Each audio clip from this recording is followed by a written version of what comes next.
on a extremely busy Wednesday. Welcome to the Weekly Harvest Podcast. My name is Chris Falko, Director of Game Day Operations, Community Relations with the Brandon Wheat Kings. He's Rob Mann, radio voice of the Brandon Wheat Kings. How are you, Rob? Doing well, thanks today, Chris. It is the time of year where you occasionally feel like you're chasing your own tail, but you are never bored. That is the key. It is all systems go as we make our way towards Friday, make our way towards home opener. We have got a lot to get through today. We have got a couple of very special guests who are going to be joining us in a little bit as we talk not crazy so much like usually about what's on the ice, but really what's going on off the ice and around. Yeah, the big news from the off-ice aspect of it over the last week was the new deal between the Keystone Center and the Brandon Wheat Kings, and that's a series of 5-year deals, and each one kind of has its own little bits of nuggets for Wheat Kings fans. There's some that you'll notice very quickly, others that you'll notice as the deals progress, but it's a lot of exciting upgrades to a facility that is home for the Wheat Kings. One thing I've noticed being around the team and around their facilities, like their workout facility, their dressing room, etc., the team has access to some of the best facilities internally I've ever seen for a junior hockey team. So you want the arena as much as possible to match that. And we're getting closer to that with some of these items that we're going to discuss. Yeah, it's we're going to get into all that right now, though. Let's talk about some of the on-ice stuff that we saw. Since we've last talked, your Brandon Wheat Kings have played a couple of games. That was the one here on Friday night versus Moose Jaw before traveling there and taking on the Warriors on Saturday. Coming up with victories on both nights. Big victory on Friday night, a 9-1 game, which we're going to pull back the curtain a little bit as well. There was no video goal judge that night, Rob. Do you know what the score actually would have been? 9-2, doesn't matter. It was less than 9. 10-2. 10-2, yeah. Apparently there was a goal on both sides. It was preseason. A lot of goals were going in. There was a lot of scrambles in front of the net. It was a lot of fun, but officially it was a 9-1 final on Friday night. It was an absolute blast, and for me, one of the most fun things about it, not just putting up 9, but it was the fact that we got to debut something that we've been wanting to do for a while, and we're able to pull it out as a test on preseason. Excited to debut it on home opener, and that is the custom player goal songs. What was your take on it? Boy, you couldn't have asked for a better night for that, eh? You get the Wheat Kings custom really nervous. Goal songs. I thought that we might jinx it and show up and nobody scores, and all of a sudden it's going to be on me. Like, great, Falco, you did all this and we didn't even get one. There's the press box jinx, and then there's that. But this is kind of like the teddy bear toss. You get that teddy bear toss goal out of the way, and it's just, oh, okay, there's a relief. That's all out of the way. No need to fret about that anymore. And Easton Odet kind of did the same thing. Scored about 2 minutes into that game against Moose Jaw and never really stopped scoring. That was the beauty of it. We have all these new goal songs for the individual Wheat Kings, and very first night that they're in effect, you get to test out 7 of them. That's about as well as things could have possibly gone. Yeah, it was a whole lot of fun. Excited to play more as we've been releasing some of the graphics online that you haven't heard yet. I know one personally I can't wait to hear is when Luke Shipley puts it in and we get to play the Office theme song inside the arena. For any other big Office massive fans, they'll love that too. One that we're having some fun with that you can get involved with. Right now, if you go over to our social media, you're going to see that we asked you what you think that Nate Danielson's goal song should be coming up this season. Nate is in Detroit at Red Wings camp, of course, so we won't hear that in home opener night, Rob, but there has been a lot of traction and a lot of people wanting to have their input and some pretty good suggestions, too. I've seen suggestions ranging from the downright perfect to the downright bizarre. That's what happens when you suggest anything to the internet as far as input is concerned. We've had some really interesting suggestions on that one, and I can't wait to see which one ultimately wins, but I can tell you whatever you pick, Nate Danielson is probably going to make you hear it a few times this season. Let's all hope. That would be fantastic. So coming on up this week, it is home opener week. Before we skip ahead of that, we talked about Friday night, a big 9-1 game here. The next night, Rob, I was able to watch it on the stream, but you were there in person calling it your first away game for the Wheat Kings. Of course, not your first away game, but your first away game for the Wheat Kings in the dub. What was your takeaway on the Saturday night game, maybe that we didn't see on the stream? It's funny. They were challenged, the Wheat Kings were, to produce more offense from the young guys before Friday night's game. And, I think they listened. The young guys came up huge in that game, Jacobson and Easton Odet with 2 goals each. But then you get into Saturday night, and you know it's going to be more of a slog. Moose Jaw's mad. Nobody likes getting whipped 9-1. They've got the player that's going to be their starting goaltender, Jackson Unger, in the net for that game, and they've got a little bit of a burr under their saddles. So that's when it's incumbent on the older guys to kind of get things done, and they did. Dominic Peter with 2 goals, Rylan Roarsma chips in, Evan Greening with a good redirection. I don't know that I've ever seen this. Perfect power plays across the board. Wheat Kings go 4 for 4.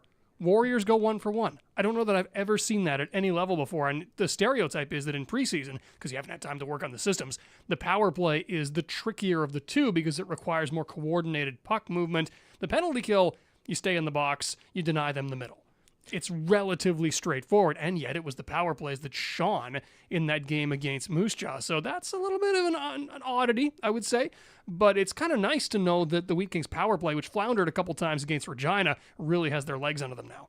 If you were following along on just, say, the app and looking at the stats, there's a point that you maybe thought there was a problem in the app and thought that they duplicated it because of the Dominic Peter connection there. It was Malyaven to McQueen to Peter on the power play.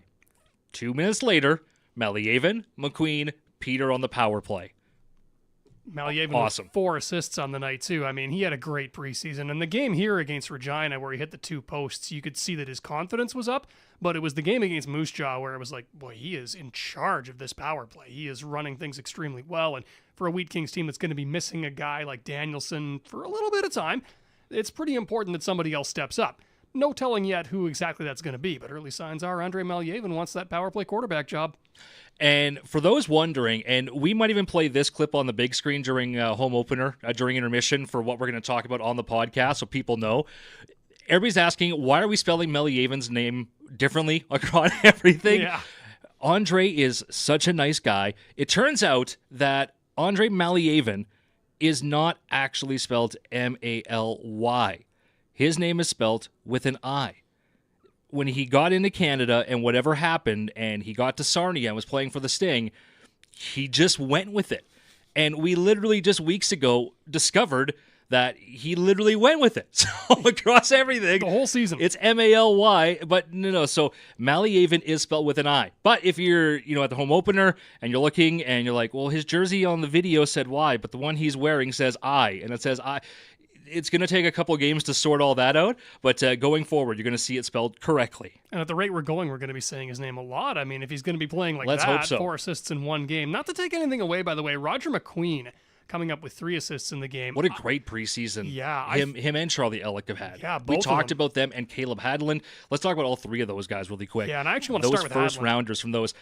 Caleb Hadland has showed such amazing leadership that I've seen off the ice so far this season, and what he's done on the ice as well at the same time. I can't wait to see a full, hopefully, knocking on wood for you, that we get to see a full and healthy year from Caleb with those guys. I don't know if he had the best preseason of the 3 of them. It's a conversation, it's an argument we could have because they all had such good preseasons, but I do think that of the 3 of them, he had the best individual performance in one single game. That opening night against Regina in Regina was just pond hockey. It was a sloppy mess. It was something that as a coach, it's got to be frustrating to watch because you're trying to take things away from it, and it was very disjointed hockey. The one guy who could bring some stability on either team was Caleb Hadland. He came out flying. He was hard on the forecheck. There was a moment where he caught Jackson Vaughn with his head down and just belted him. One of the best hits I saw all preseason long, and then he scores the shorthanded game-winning goal. And individual performances, all those guys had good ones. Roger McQueen, 3 assists in the finale. Charlie Ellick with the tying goal against Regina the next night, and he was generally good that game. But if you're asking me which of those 3 guys had the best individual game, probably Caleb Hadland opening night in Regina. Out of all that chaos, he manages to turn in an excellent performance. Really looking forward to those 3. A little side story about him as well. We're just earlier today doing lots of editing as we get ready for the home opener and all the videos. I was going through the footage that we had of the guys last Friday night walking into the arena. We had the camera set up in slow-mo mode to get some cool-looking shots for them. Caleb was one of only 2 Wheat Kings. This is a kind of a cool thing. When he walks in, his head turns to see who's working in the Wheat King store and gives them a wave. Right? A lot of the guys, and I get it, they're focused, they're walking down, but that was one of the first instincts was, hey, and then off to business. Just the kind of kid he is. So Personable guy. Very personable. It's going to be a great year with those guys, and all the others that we're getting ready for, these new characters straight up that the fans are going to love. Can't wait for home opener to get into those player introductions and really show off the new season. For me, Rob, being like the game day guy who does all this, the production, the organizing, and even the PA and the scripting, I don't think I can get more excited than when we get to that point, when we're introducing your team for the season. And you had a little bit of a wrinkle thrown into that introduction today. You've got a new video to make, just as I've got a new player to update. We got some more work to do. In the midst of all this, I had to stop my day, and we had to make a pump-up video and some trade graphics and write a story for the latest acquisition for your Brandon Wheat Kings, and that is a player that, Rob, you in PA for the last couple of years, us here in Brandon, we have seen some goals. I purposely didn't in the video, if you noticed. I didn't show any of the goals he was scoring against us. There were a few. There were options there. There were a few. I'm glad he's on our team now. Jaden Weens, 20-year-old from the Saskatoon Blades, comes over here with a trade today, and we got some details. You want to go through those? Yeah, the trade was in exchange for a third-round pick in 2025, I believe it was, and then a 2027 fourth-rounder. So some picks down the line to beef up the team in the present. If you're thinking to yourself, well, I would actually like to see the goal that Jaden Weens scored against the Wheat Kings, just watch the goals we have online. Those are basically the goals he scores. Like, he scores right on top of the paint. That's always been his MO. And the running theme of training camp for the Wheat Kings has been being harder to play against. This guy encapsulates that perfectly. All three zones. This is a guy you will see on the penalty kill, on the power play. It was remarkable to me that in Saskatoon, loaded with all those weapons, their net front presence is a 5'9" guy. And the 5'9" guy's doing an incredible job at it. He had 11 power play goals last year. Yes, a third-round pick and a fourth is a bit of a steep price for a 20-year-old this close to camp, but Jaden Weens brings it in all three zones, and I think he's going to become a fan favorite in a hurry. When you look at the hand-eye coordination that is required in a couple of the goals that he bats out of midair, and that's his style, getting tight, looking for deflections as well. A number of the goals that I pulled up, it's just deflection shots, but just he's where he needs to be, and he gets the job done.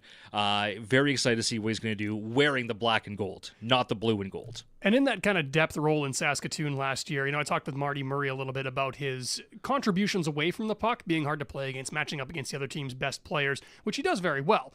But if you're concerned about the statistics and you're wondering what he's going to pitch in offensively, 17 goals in 42 games last year. You spread that out over a full season, you're probably looking at about a 25, 26 goal campaign.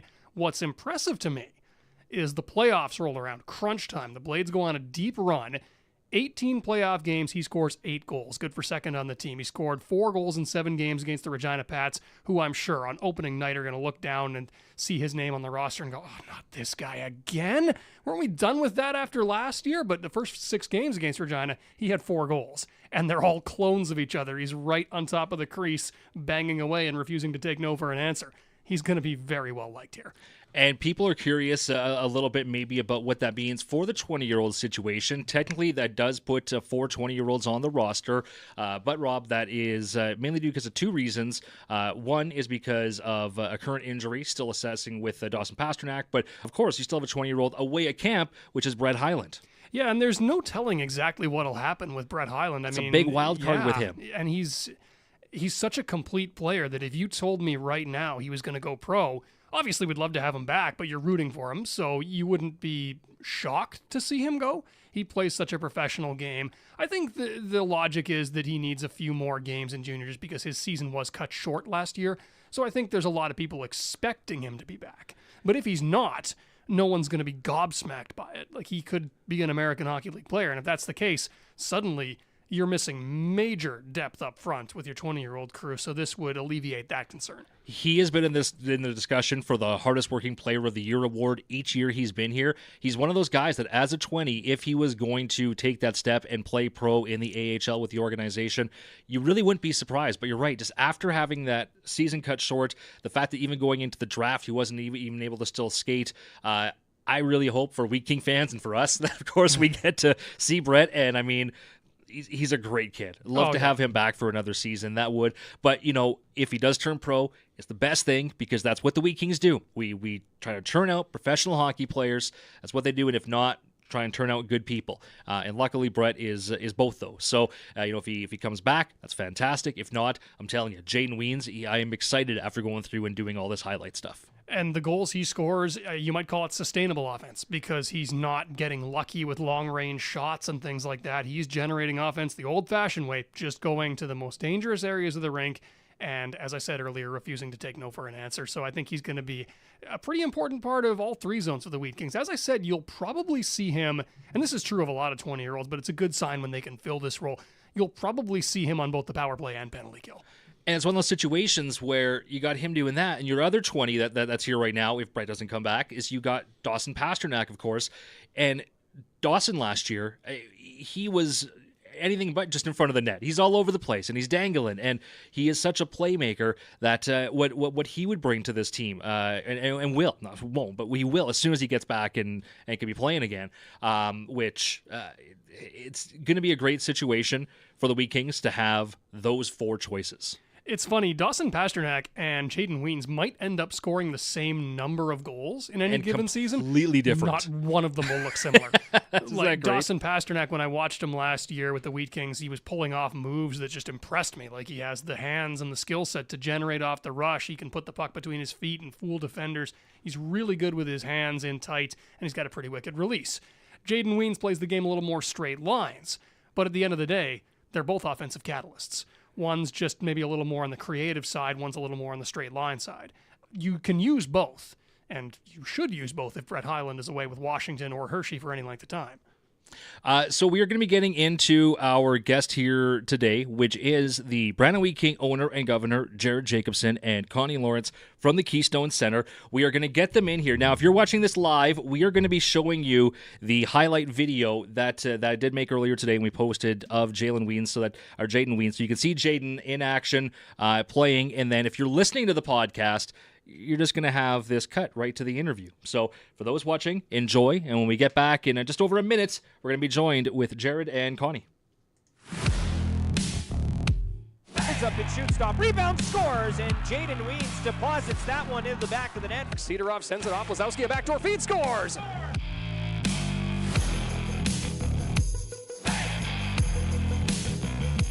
Jackson Weed for Edmonton. His pass intercepted by Weens. Weens bursting in on the left wing. Deeks across. Scores! It was deflected. Now Sidorov backdoor. They score! Not a string. Here's a puck to the front of the net. To the great stop, but they jam home the rebound. It's a wrist shot away. Scores! Jaden Weens. Picked up by Chason. In front. Weens with it. A backhand shot saving. Into the crease. They score!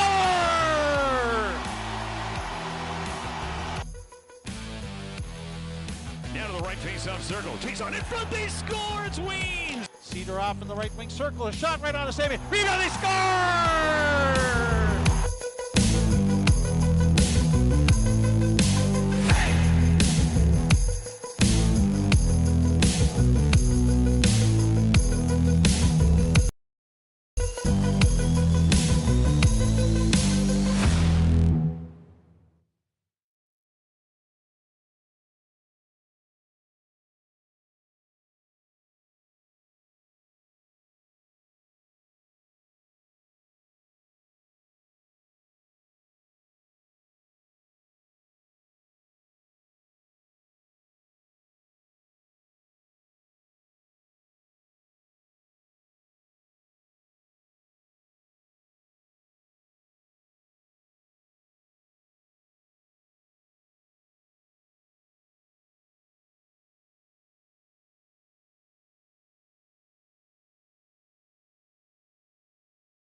the season and plan it together. It's been a lot more, efficient and fun this summer and this fall, just camp and everything. So it's great. And it's nice to see the kids on the ice having fun and smiling and, having, even, Marty and I said today, like, it's nice with the goaltending, it's two guys battling it out, and I don't know how many goals they've let in, but it's not many. So, I mean, knock on wood, it's awesome.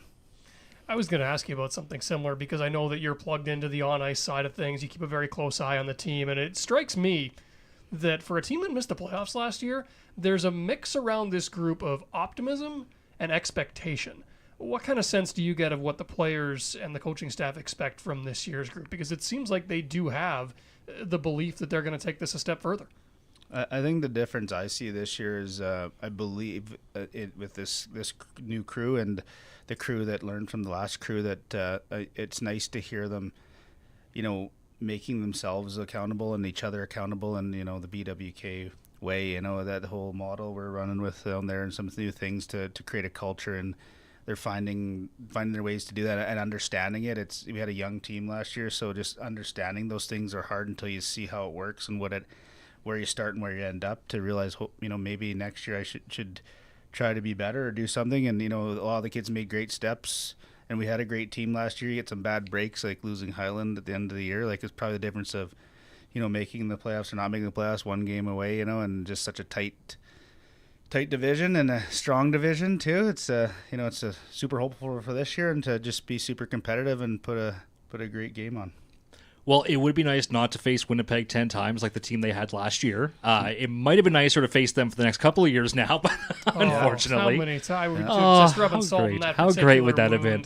Yeah. Hey, at least we're not talking about food. We can talk about that this time. Yeah, exactly. Well, I did just say salt. I mean, I don't know.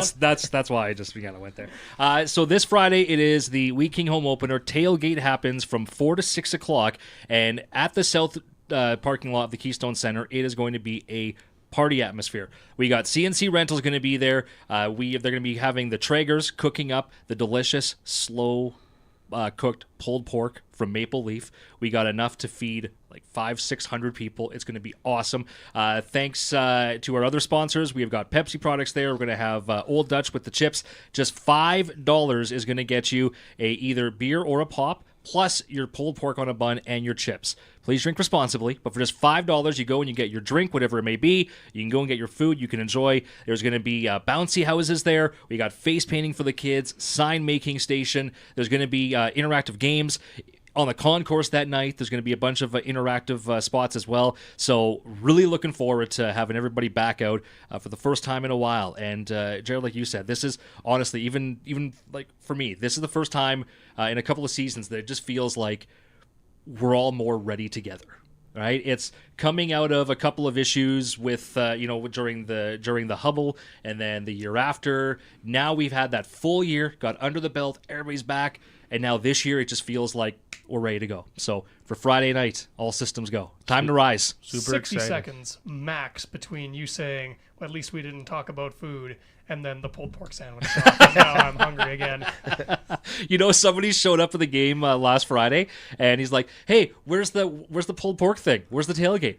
I'm like, "For preseason? That's next week, home opener." Oh, so I didn't miss it. Like, no, you're good. You're good. You're good. You're good. I mean, the guy could have gone you're to Food actually Truck Wars, you're actually though. very early. Well, that's exactly what I said. I was like, you're lucky.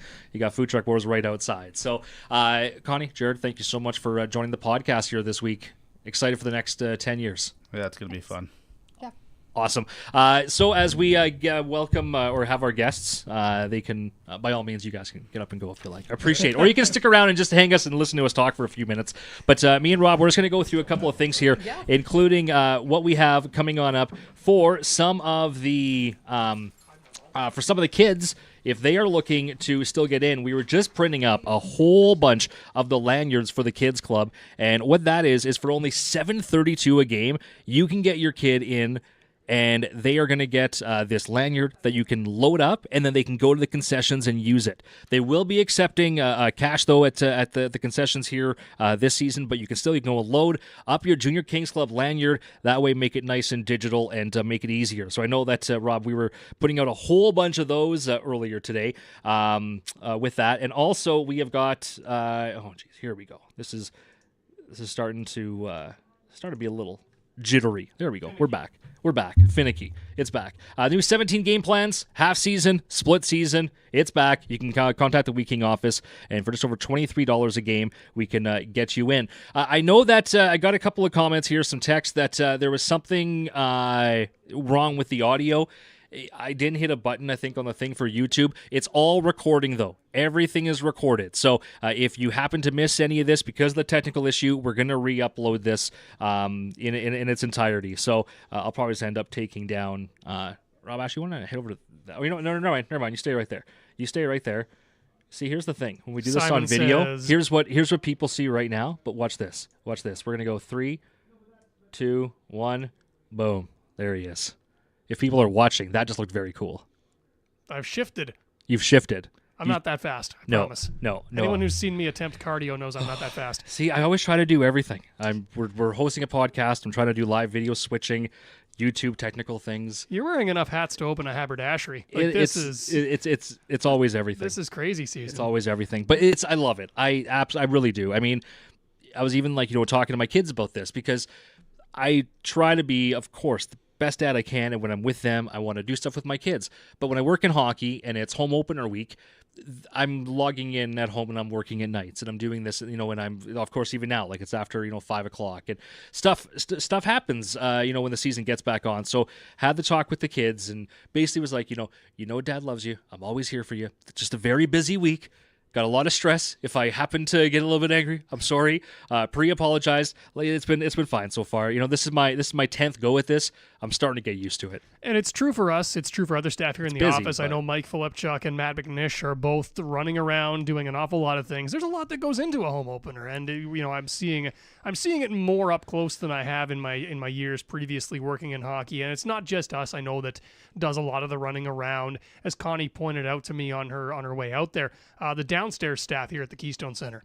My goodness, the circus they have to run to keep this operation flowing smoothly. They do a tremendous job. She wanted to shout them out and personally recognize all the hard work they put in. And being down there, you and I both go down there on a regular basis to talk with the players, talk with the training staff. We always see them doing what they do, helping up with the upkeep of the facility and making sure that the Keystone Center operates as efficiently as possible. Because as we touched on, this is a gigantic multi-use facility, and it requires a ton of effort to keep flowing smoothly.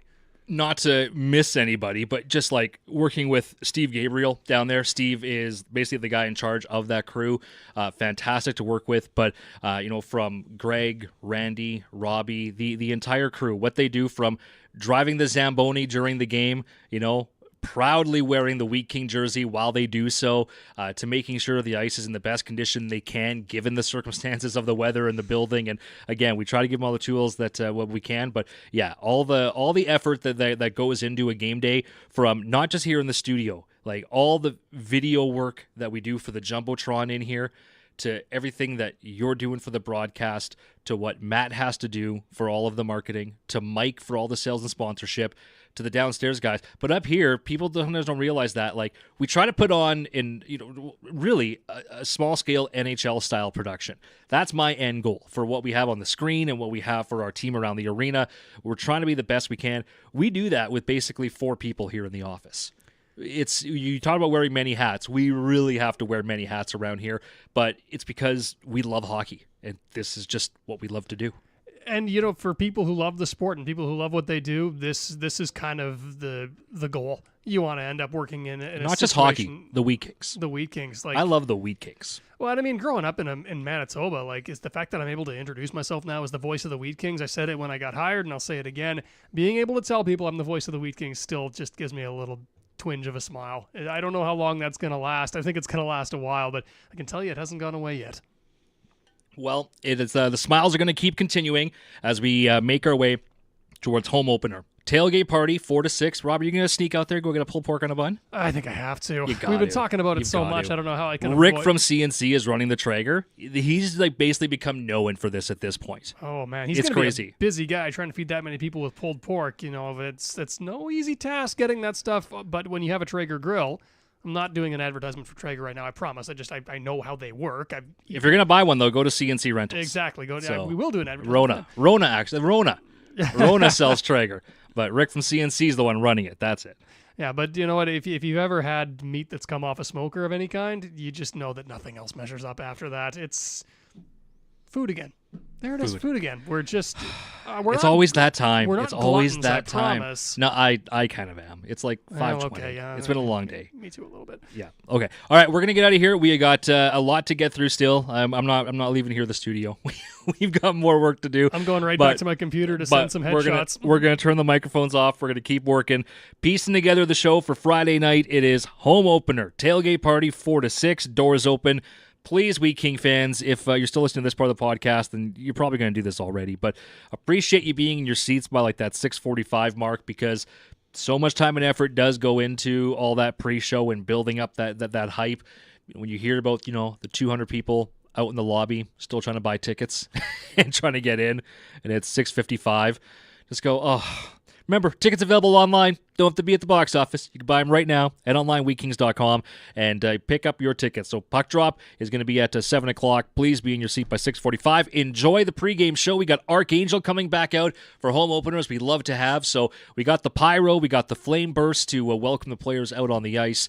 And we're going to kick off what Rob should be an awesome season. And for me, the thing is, if you want to get into your seat early, it's more for the players. For a lot of these guys, for quite a few of these we want to guys. show them what playing here really could be. This is their first introduction to you as members of the Wheat Kings. For a lot of them, it's the first time putting on the jersey they're going to wear all season. They're introducing themselves to you. Introduce yourselves right back. Introduce Wheat King fandom to them and show them just how much support Westman really does throw behind this team.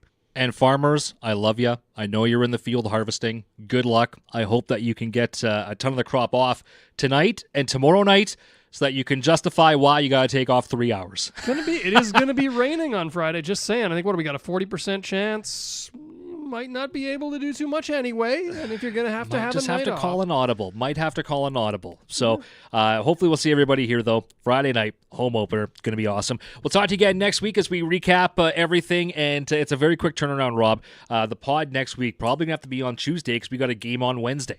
So it's going to be fast. Right back to it. The Prince Albert Raiders in town. Fast and furious. All right, that's going to do it for episode number 62 of the Weekly Harvest Podcast. For Rob Mann, my name's Chris Falko. Appreciate you tuning on in. We'll talk to you next week. Cheers.